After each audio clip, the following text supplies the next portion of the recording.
سأحدثكم الآن وأنا بعمر 13، وهذه هي قصتي.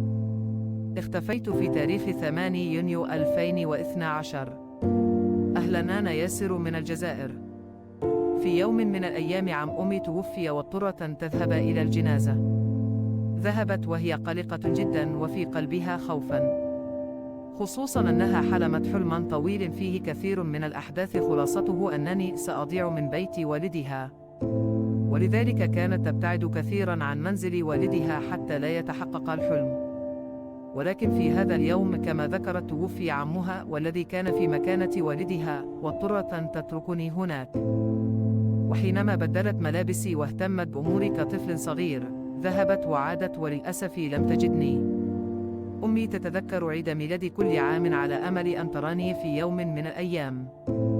أتمنى أن يتحقق حلمها وأن أعود في حضنها لكي يطمئن قلبها كما اشتقت إليك يا أمي، وجعلك الله من الصابرين على هذا الاختبار.